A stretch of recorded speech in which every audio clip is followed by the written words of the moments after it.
Әкесін қыста тұрғайға тумаймы? Қыста оларға салқын болады, балам. Енді тұрғайға иярасақ.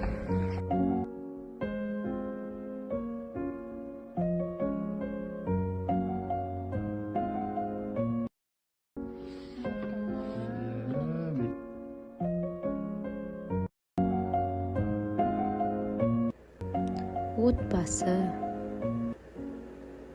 жүректің жылы панасы. Бұл шаңырақта мейірім де, қуат та, тыныштық та бар.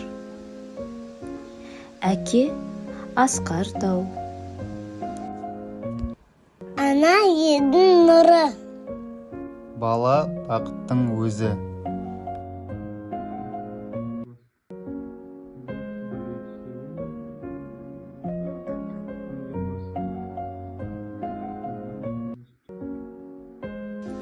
Не болсын, қандай күн туса да, адамға ең үлкен күш дәл осы өз үйінен, өз жанынан табылады.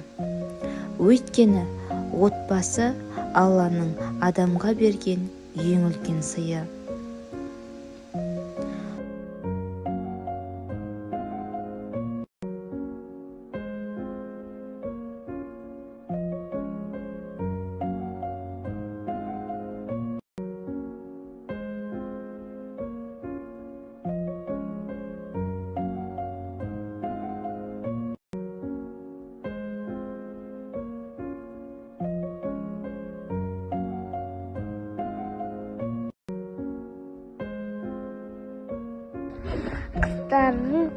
Қыстардың жұмысқа барыңдар.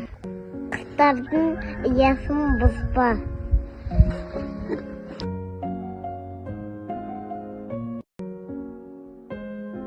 Аққула атпа, бұзны саппа. Құс ұясын қалай аялап қорғаса, адам да өз шаңырағын солай қорғайды. Ұя құсқа пана болса, отбасы адамның мәңгілік тірегі.